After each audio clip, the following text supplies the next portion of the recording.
Conversations from the World of Allergy, a podcast produced by the American Academy of Allergy, Asthma and Immunology. I'm your host, Dave Stukas. I'm a board-certified allergist and immunologist and serve as the social media medical editor for the Academy. Our podcast series will use different formats to interview thought leaders from the world of allergy and immunology. This podcast is not intended to provide any individual medical advice to our listeners. We do hope that our conversations provide evidence-based information. Any questions pertaining to one's own health should always be discussed with their personal physician. The Find an Allergist search engine on the Academy website is a useful tool to locate a listing of board-certified allergists in your area. Finally, use of this audio program is subject to the American Academy of Allergy, Asthma and Immunology Terms of Use Agreement, which you can find at www.faaai.org. Today is a special edition of our Conversations from the World of Allergy podcast series. This is our second Hot Topics recording, where we aim to provide timely information to help patients, the general public, and healthcare professionals better understand a current popular topic. Today's episode will focus on the newly released Usp Chapter 797 standards. We are pleased to welcome Dr. Andrew Murphy, who is the chair of the Office of Practice Management, editor of the Practice Matters newsletter, and former member of the board of directors for the Academy. Dr. Murphy is in private practice in the Philadelphia area and has a long and distinguished career dedicated to education and advocacy. He recently played an instrumental role as a physician consultant and advocate for allergists in the United States through his work with the USP Expert Compounding Committee. Dr. Murphy, thank you so much for taking the time to join us today, and welcome to the show. Great, Dave. Thanks for having me. Well, let's get into it. So USP Chapter 797 has been discussed among allergists for quite some time. Why don't we start by having you just tell us what USP stands for, and then a broad description of the Chapter 797. So USP is the United States Pharmacopoeia, whose job is really to sort of set standards so to ensure that there's quality, safety, and benefit for medicines and foods that are produced, actually not just in the United States, but worldwide. It's actually an international standard-setting organization. I think one of the cool things about USP is that it's really a non-governmental agency, so it's really an independent nonprofit. And not many people know this, but it was actually founded by physicians in the 1820s. Well, it's interesting. So really it's all about safety for our patients and consumers. Correct. Yep. And how does Chapter 797 come into play? What's that about? So 797 is this specific chapter that deals with sterile compounding. So anytime you mix or alter a substance for sterile administration, Chapter 797 applies, and it sets the standards for how that can be done. Okay. And then how does USP Chapter 797 impact practicing allergists? So for us specifically, immunotherapy. Immunotherapy, we're mixing 2, 3, 4, 5 different allergens together, which are FDA-approved drugs, basically. So because we're mixing them together, that falls under the sterile compounding rules, and 797 applies for us. So really we're talking about allergy shots? Correct. Yep. Okay. And does this impact patients in any way? I would say indirectly, meaning that by making sure that we're making allergy and immunotherapy extracts in a safe and sterile environment, it impacts them that they're getting a safe medicine that will not cause an infectious complication. Okay, so it sounds like, in general, a good thing to make sure that we're putting antigens together in a sterile way. Correct. Okay. So why was this whole process started in the first place? Were there any specific concerns that prompted such a thorough review? So you have to go back probably about 10 years, and I never really understood exactly why this immunotherapy sort of fell into 797, but having been on the committee for the past couple of years, I actually had a conversation, I'm not going to mention names because I don't want to mention names, with one of the committee members who actually was an allergy patient and was getting immunotherapy. And he happened to ask his allergist, well, what standards do you follow to make this? And unfortunately, the answer was, we don't really have standards. We just mix it up. And, to a compounding pharmacist who sits on a sterile compounding committee that sets standards, that was probably the wrong answer.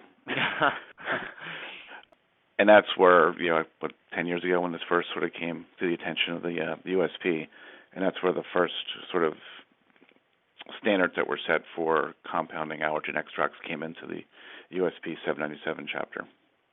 That's really interesting. Do you have any sense of if that's how other standards have come into existence? Is it just sort of word of mouth and interest of members, or what else is behind it? No, I mean, I think most, quite frankly, most compounding gets done by pharmacists. Hmm.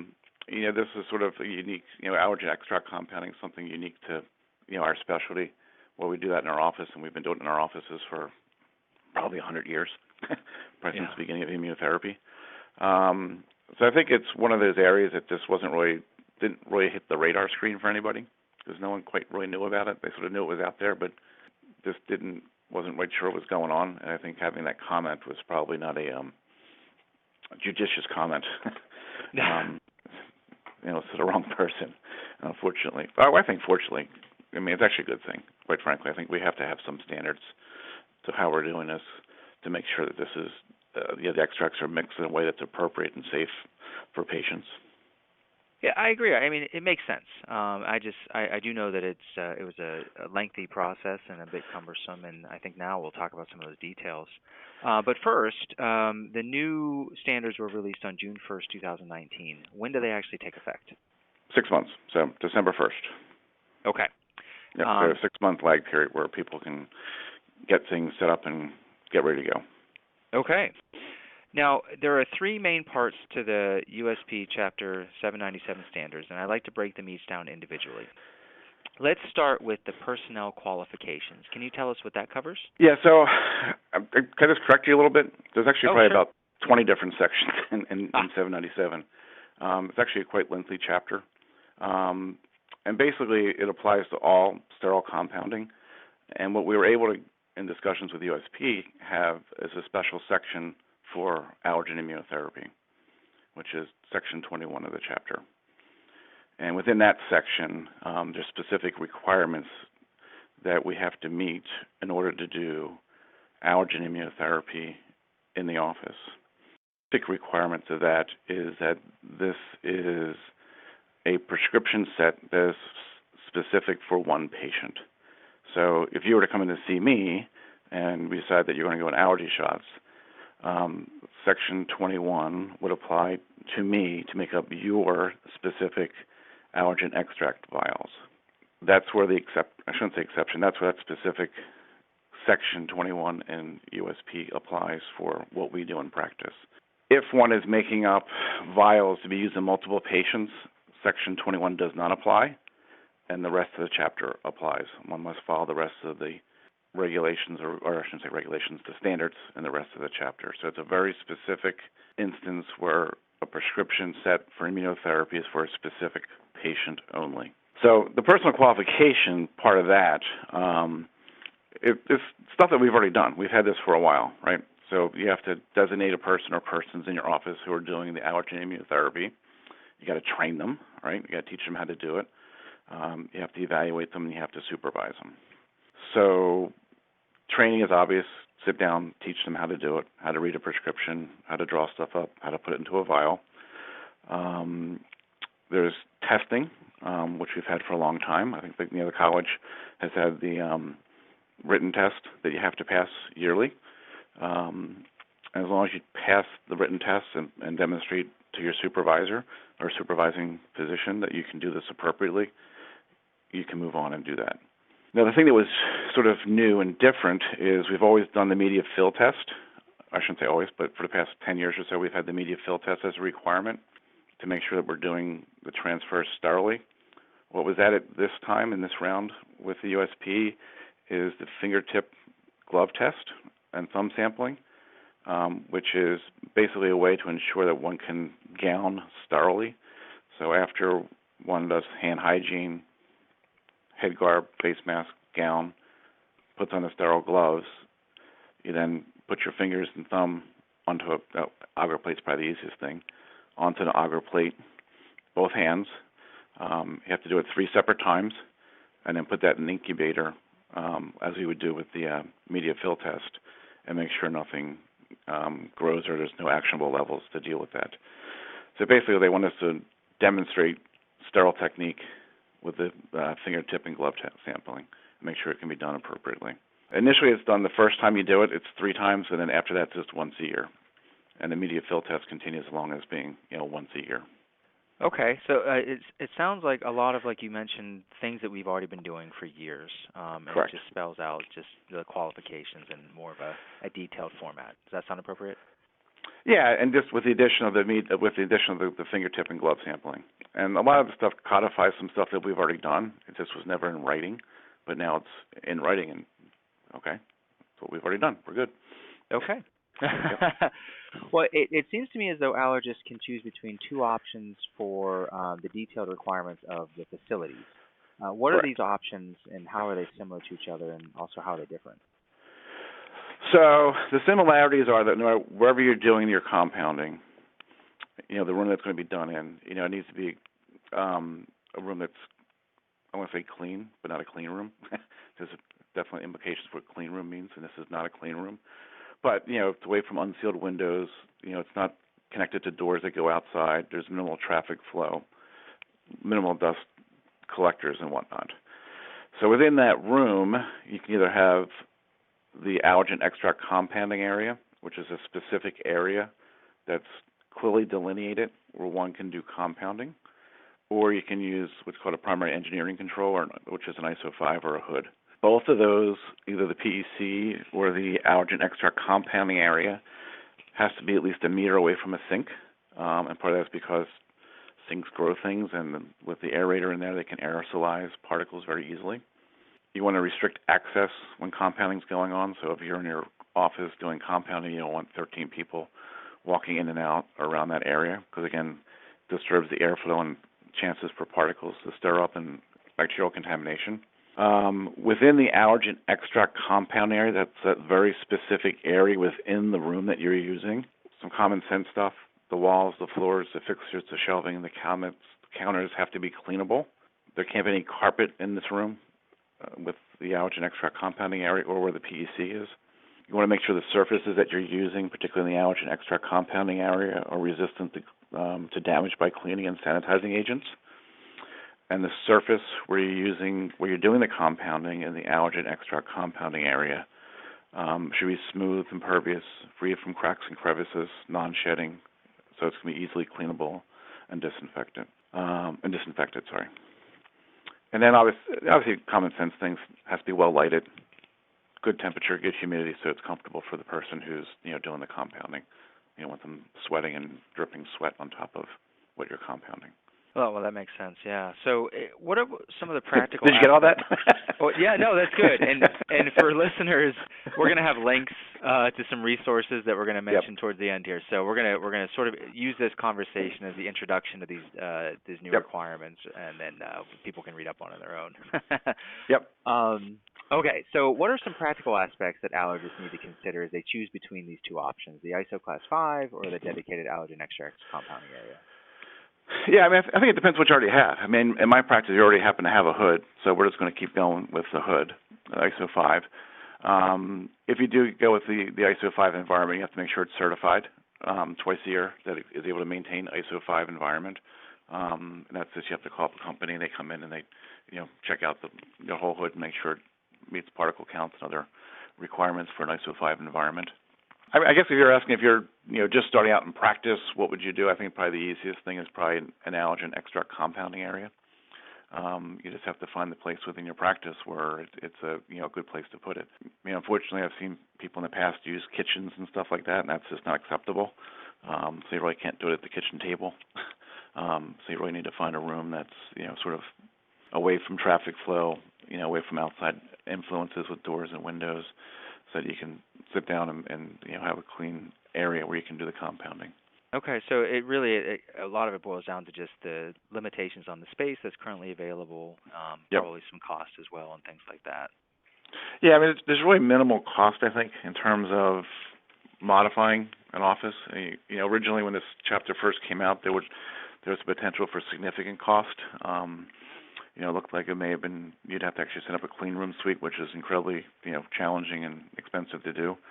But, with good discussions with the USP, and the unique nature of immunotherapy in that most of our products are very heavily glycerinated and or have phenol in them in the end product.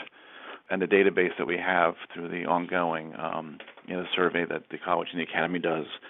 I mean, I think last I looked, it was close to, with sort of estimating this year's data, I think something like 35 million or 40 million potential injections that have been recorded over the years with their survey with no infectious complication. So that was very powerful data for USP to hear. That and the fact that we now have in the academy with the QCDR, the one part of the reporting is about infectious complications for immunotherapy that people can utilize in their practices. So, and that's one of the sort of, I don't want to say agreements, but one of the things we talked about with USP that we're going to keep on doing this. I mean, we want this product to be safe and effective, and I don't think there's many specialties that actually do something like this with whatever they're doing that have ongoing, consistent surveillance of one of their therapeutics to make sure that it's being given, safely and effectively. Well, that's great background. I'm really glad you mentioned that, because if we have any non-allergists or listening in, especially patients, I think it's important to mention that for, as you said, over 100 years with millions and millions of allergen immunotherapy injections, we haven't had any reported infectious complications. So it's not like these new standards came up because people were getting sick all of a sudden. I think that it's been well established that these are very safe. Correct. I mean, I think the standards were started before. Quite frankly, I think there probably was some standards. We just didn't do, as a professional organizations, didn't do a very good job of codifying it. I've been an allergist for 20 plus years, and this is sort of the way I was taught to do allergen extract compounding. Is what we do. I mean, we didn't use a hood, but the same standards basically. But we never really codified it, and it just ended up being an unfortunate comment off the cuff by someone that sort of led to where we are. Which I think is fine, quite frankly. I mean, we need to have standards. I mean, I think having a minimal standard to make sure that what we're doing, A, we're doing it the right way, first off, and B, what we're doing is safe for patients is important. And I think the Academy and the college have done a great job with the ongoing surveillance, and the Academy at the QCDR now having the option to report immunotherapy and infectious complications is very helpful. I think the other thing is we have close contact. I mean, I don't know about you, but in my practice, immunotherapy patients will let you know if they have a problem. And they're there every week. So there really is very, very close follow-up and contact, which I think is very unique. I mean, most times we give people a medicine, we see them back in 6 months, and that's it. Immunotherapy patients, when they're building up, we see them back every week, and we're asking them every week, how you doing? What's going on? Any problems? And when we're on the maintenance, we're seeing them every 2 or 3 weeks. So there's really very intensive, close follow-up with these patients, looking for not only just the infectious complications, but more importantly, the immunologic complications in terms of adverse events, which, quite frankly, is the bigger risk. Immunotherapy, the risk is the danger, quote unquote, is really the adverse event from giving people back what they're allergic to, and that's really the bigger risk. Yeah, no, absolutely. Now, the last main portion of the new standards addresses documentation, and this is something I personally, and I'm sure everybody out there has seen such variability. Can you just talk through some of the main aspects detailed here? So the documentation is, again, I think an area where we probably lack a little bit. So basically, you have to have SOPs, right? So standard operating procedure describing how the compounding process works. So sort of the nitty-gritty. How does someone gown? How do you clean the room? All that kind of stuff. You have to have your personnel training records, competency, and qualifications that they're doing. So the testing you're doing every year, put it in a folder somewhere. If you have a PEC or the ISO 5 hood, that needs to be recertified twice a year. So keep the recertification record so they know it's working. If there's any problems with it, what was the problem? How'd you fix it? Temperature logs. I think we all sort of know this and do this anyway, but, where you're storing your extracts, there should be a temperature log in the fridge, and be checked, daily to make sure it's where it's supposed to be. You need to have compounding records for the allergen extract prescription sets, which basically is our prescription. So that's pretty much in the medical record.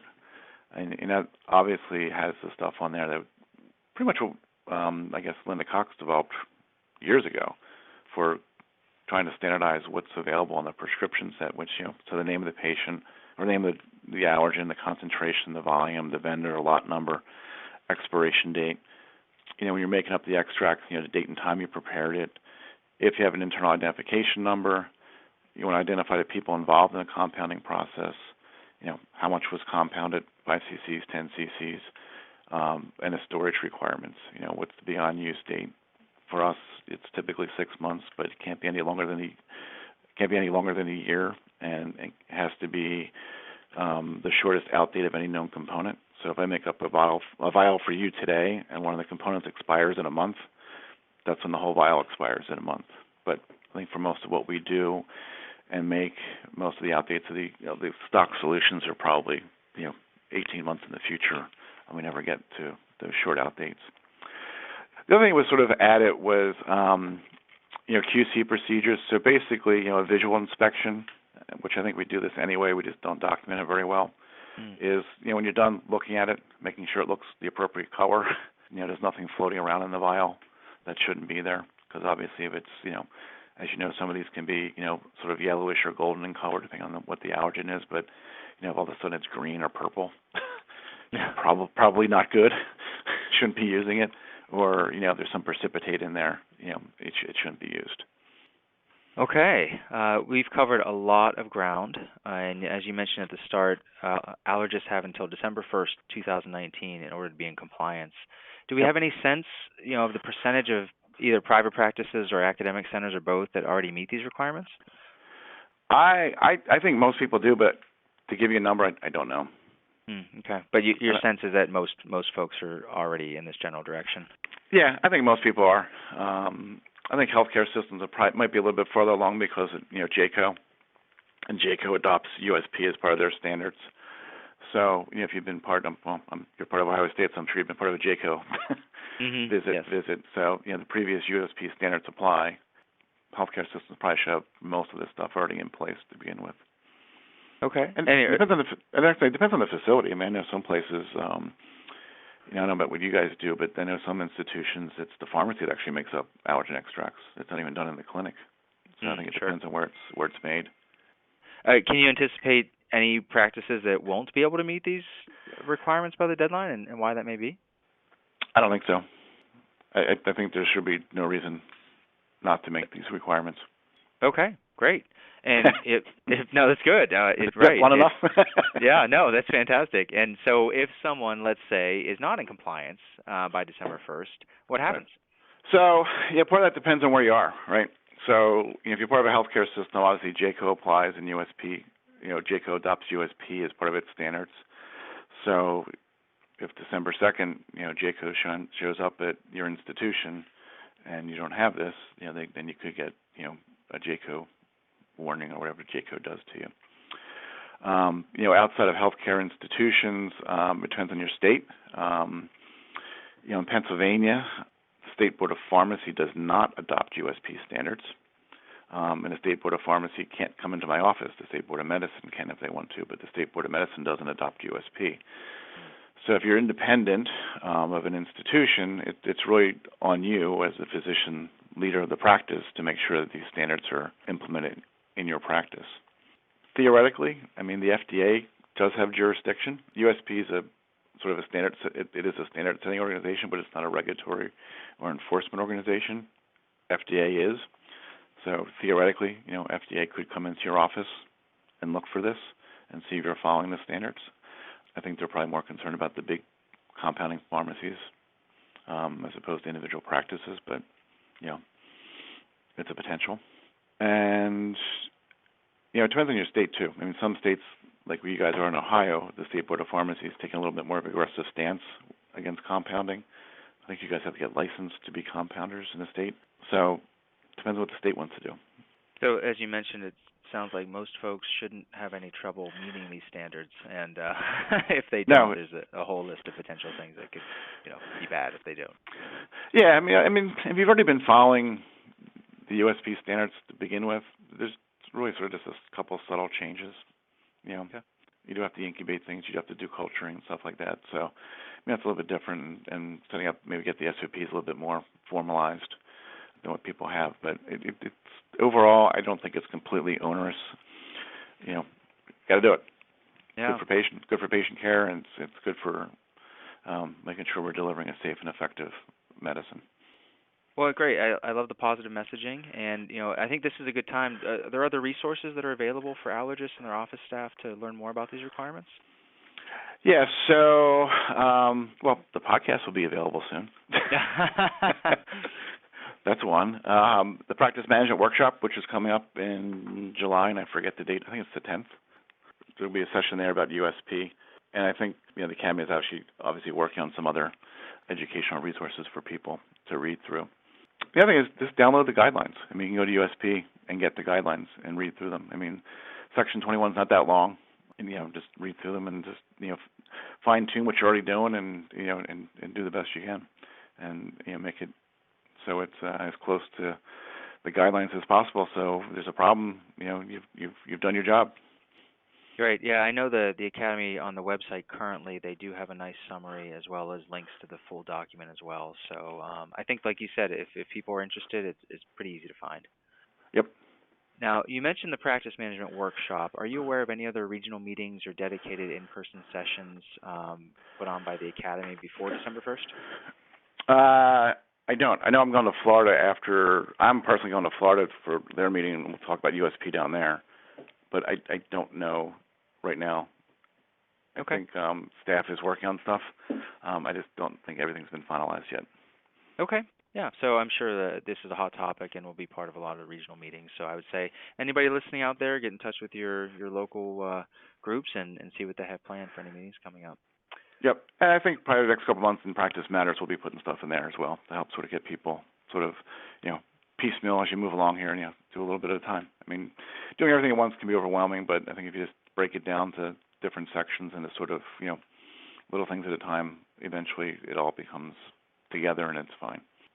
Great. Well, this has been fantastic. I really can't thank you enough for taking the time to be with us and talk about this hot topic.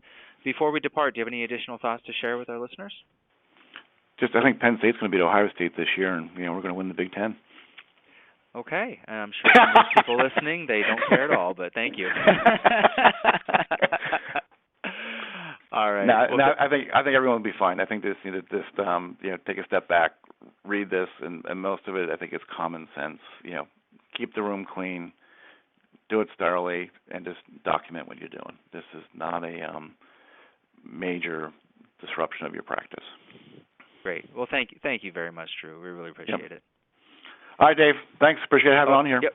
We hope you enjoyed listening to today's episode. Please visit www.faaai.org for any pertinent links from today's conversation. If you like the show, please take a moment to subscribe to our podcast through iTunes or Google Play so you can receive new episodes in the future. Thank you again for listening.